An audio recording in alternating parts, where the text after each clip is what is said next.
I'm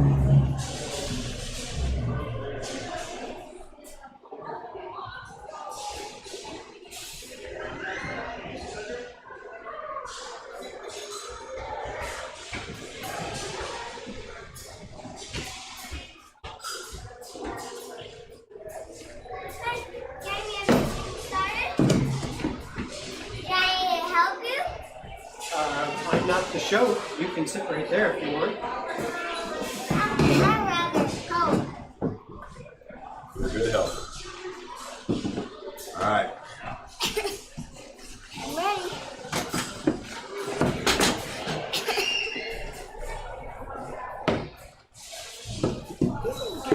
Cool. Hi, this is Lee Perseth from the Headwaters Science Center in Bemidji, Minnesota, and Chuck is doing the presentation today. He brought a special guest along to his show, so while he gets his special guest out, I just want you to know, thanks to Beltrami County Electric Cooperative, they are underwriting our show. In other words, they help us produce this financially. And I want you to know that today is Monday. We're open Monday through Saturday, 9:30 to 5 o'clock, and every Sunday from 1 to 5. So we're open every day of the week. And Chuck, the name of your show is How do snakes hear? How do snakes hear? Okay. How do snakes hear? Taking the stool.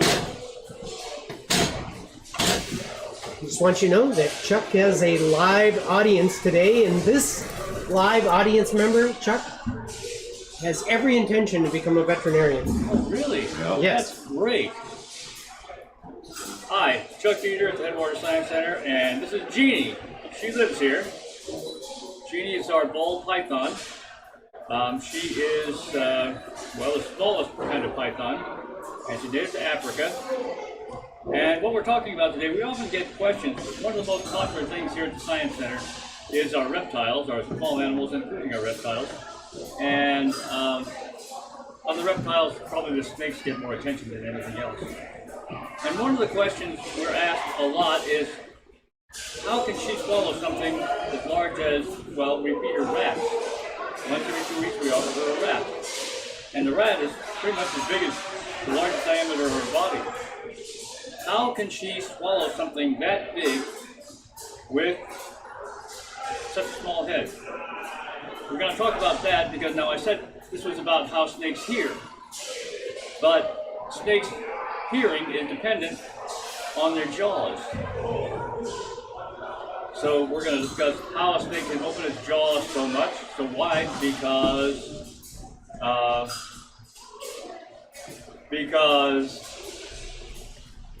that is key to their hearing. Now first off, Jeannie is a constrictor, and what constrictors do when they're going to eat, just very basically, is they grab onto their prey, wrap a coil around it, or 2 coils, however big the prey is, how many coils are required for that prey, and they squeeze and squeeze and squeeze. And in some ways that restricts air to get into their lungs, but also it restricts the air, the blood flow that brings oxygen to their brain. And some research recently has suggested that possibly they kill by simply restricting blood flow to the brain. Essentially, they put it in a sleeper hold and hold it until the brain stops functioning. So, how can Jeannie open her mouth that big? I'm going to put Jeannie down now. A moment. Just hang out in there, girl. You're going to feel nice and safe in there.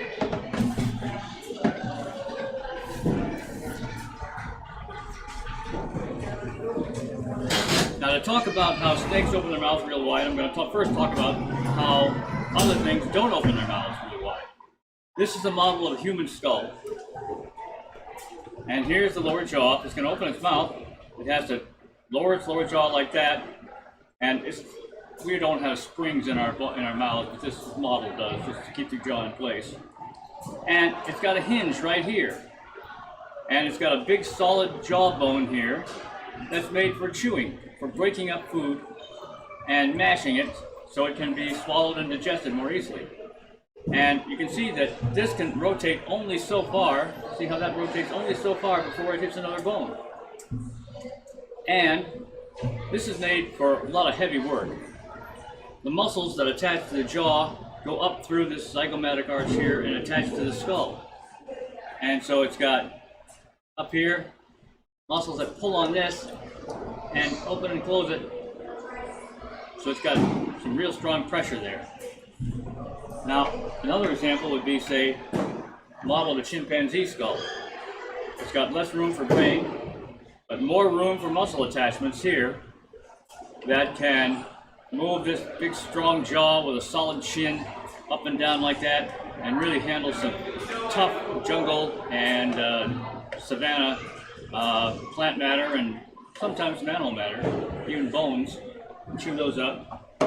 Another example here is a model of a gorilla skull. You can see proportionately it has a little less room for brain, but lots of room for muscle attachments. This big flare here is a good place to anchor all those muscles, big muscles on a gorilla jaw. And look at this big strong jaw down here and this big solid chin, so this can really handle some heavy duty chewing. Well, snakes don't chew at all. Snakes have to handle their food, have to swallow their food whole. And the way on all of these, you can see that there's a one-way hinge here, and it can hinge only so far before the bones come together, and actually the muscles allow it to go only so far, and that's fine because this kind of animal breaks its food into pieces, can bite a piece of food, tear it off, and chew it up. Right? Well, snakes can't do that. Snakes can't bite a piece of food and chew it up. They don't have the muscles in their jaws for it. They don't have the jaw bones for it. But they have to swallow their food whole. Now, some people say that snakes can unhinge their jaws. Well, they don't really do that, but they have a different kind of hinge.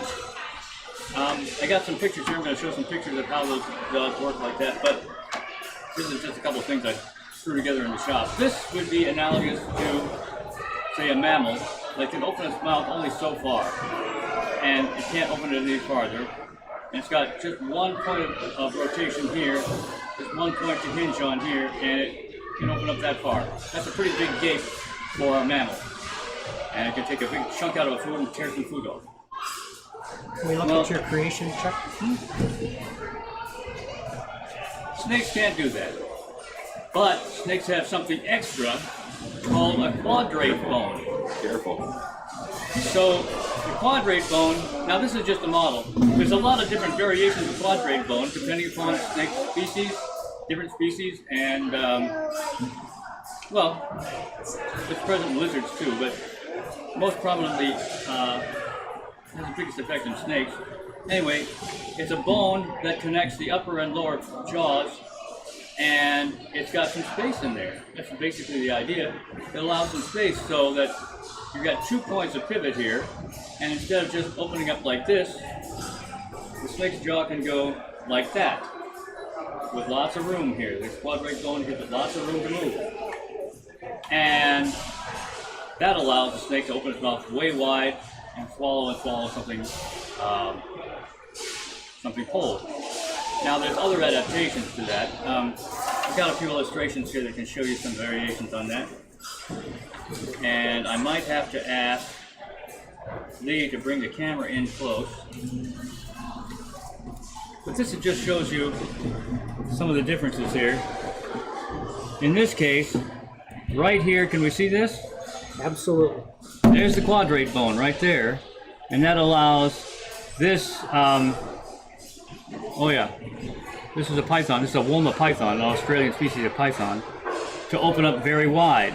You see it's got teeth that point down the throat, point back into the throat, and that holds the food, so that every time this thing opens its mouth, the food tends to go in instead of slip back out. That's the quadrate bone on that species. Here's a different species, and let's see, that is a colubrid snake, and I believe it's pretty close to a North American water snake, and it's got a different kind of quadrate bone. It has a quadrate bone with a point of rotation here and a point of rotation down here, so the water snake can open its mouth very wide, but you see it's a little bit different from the quadrate bone from a Woma python. And I like pictures, because pictures can convey a lot of information in a short period of time. But I'm going to, okay. Let's look for some more here. Oh, here's a good one. This is Crotalus. This is a rattlesnake bone. Take a look at that quadrate bone there. Very long. And the point being that there's different kinds of quadrate bones depending upon what kind of snake it is, but they all allow snakes to open their mouths very, very wide. Here's an example of, another example of a python. Well, yeah, I guess it is a python. Mouth closed, mouth open. Big wide gap, and that quadrate bone allows for rotation up and down and from side to side. So they can open their mouth. Snakes, like the gorilla's chin, is fastened in the middle. A human chin is fastened in the middle. It's solid. Snakes don't have a chin. They don't have anything connecting their lower jaw bones together except a ligament, which is a big stretchy thing like a rubber band. So they can not only open their mouths very wide up and down, but also from side to side. It's really weird, and it looks really weird when they're eating, but it's very effective. That's the idea of these things, the quadrate bone. But we were talking about snakes hearing. Now, how am I showing up on camera? Am I on camera? Nope. Okay. Now we're talking about snakes hearing. And our experience of hearing is what we compare, other animals' hearing to. This is a diagram of a human ear. You can see we've got an outer ear, a middle ear, and an inner ear. And sound comes through the auditory canal, and it hits the eardrum, right about there, the tympanic membrane, and that vibrates. And it vibrates 3 bones that are arranged to give it perfect leverage so that it vibrates through one bone called the malleus, which sometimes is called the hammer, and that hits something called the incus, which is sometimes called the anvil, and then that hits something called the stapes, which is sometimes called the stirrup, and that connects to a little window to the inner ear. And the inner ear is filled with fluid, and in that fluid, on all the surfaces in that fluid, are little tiny cells like hairs, and they pick up the vibrations that come in from the air and turn it into nerve impulses and transmit that to the brain. Snakes don't have outer ears or middle ears. They don't have any of that. But they do have an inner ear. Now, human ears, and lots of other animal ears, especially mammal ears, can hear very subtly. They can hear fine differences of things, fine differences of sound, and identify one voice from another. They can identify the sound of one instrument, musical instrument, from another. They can identify harmonies, all kinds of things. We can hear in very great detail. And lots of other animals can hear lots of interesting things. Now, humans hear in a vibrational range from about 20 hertz, that's 20 vibrations per second, if you have good hearing, up to about 20,000 vibrations per second. That's a pretty wide range. Now, it might not be as wide a range as, say, a dolphin, but it's pretty good. And, well, some recent studies have found out that snakes can't hear that well. Now, some have been said very often that snakes are deaf because snakes don't have external ears. Let's take a look at Jeannie again. Here's Jeannie. And if you look close, one thing you notice, no ear holes. There's no way for sound to get from the air into her skull where the inner ear is. Can she hear at all? Can she hear my voice? Can she hear sounds coming through the air? It's hard to tell with snakes because snakes don't respond. They're pretty static. They don't respond the way other animals do to sounds. Once in a while you do see them respond, but it's hard to gauge just from their behavior what they're hearing. So scientists have actually come up with little caps that fit on a snake's skull with electrodes on it that can measure the snake's brain activity and see if it's got brain activity responding to the sounds in the air around it. And they found out that, by golly, snakes' brains do respond to sounds in the air. How does the sound get from the air into their skulls? One way that happens is that vibrations affect the snake's skin. affect the fluids in the body, affect the bones in the body, and it can actually transmit those sounds all the way to their skull, to their inner ear. But that happens mostly through the quadrate bone. That bone that allows the snake to open its jaws way wide is what picks up the sound and transmits it to the inner ear through a little tiny filamentous bone called the columella. And that takes the place of the inner ear structures, the incus, the malleus, the incus, and the stapes, and sometimes scientists call that columella the stapes. That's their inner ear, or their middle ear, transmitting sounds to the inner ear. And that's called somatic hearing, when a snake picks up vibrations through its skin and through its body tissues, and they get transmitted to their inner ear. Also, probably the snakes can sense sounds in the air a little bit, just directly through the vibrations affecting the quadrate bone directly. But snakes are very, very sensitive to other kinds of vibrations through solid matter. This is a good picture of what snakes have for hearing for the most part. Snakes hear, and it is hearing, it's sensed through the inner ear with their jaw bones. Here's the mandible here. And as they're crawling, their heads, the lower, bottom of their heads in contact with the ground, and vibrations that come through the ground vibrate this that's seen in red, and that transmits to the quadrate bone here in blue, and that translates directly to the inner ear. And here's a good illustration of that. The bottom one shows kind of an X-ray picture. Here's the jawbone. That vibrates with the vibrations that come through the ground. It transmits to the quadrate bone. And this little piece that's shown in green here is the columella. And it transmits directly to the window that allows vibrations into the inner ear, the fluid-filled chamber of the inner ear. That's what turns the vibrations into nerve impulses and transmits it to the snake's brain, so it has the experience of hearing. Now, that experience is probably very different from our experience of hearing sound coming through the air. But, by golly, if anybody ever tells you that snakes are deaf, you can correct them, say, no, not quite deaf. They hear differently, but they do hear. That inner ear is always working.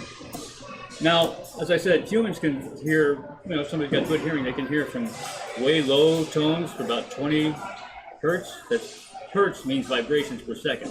20 hertz up to 20,000 hertz. That's pretty high. And of course, dogs can hear way above that. When you blow a dog whistle, you can't hear it, but the dogs can. That's because they can hear in what we call the ultrasonic range. But snakes can only hear, from about 60 hertz on the bottom to about 600 on the top. Now, I guess some snake species, they've got some readings that say that they can hear maybe up to 1,500 hertz. But that's not very many compared to human hearing or dog's hearing or something like that.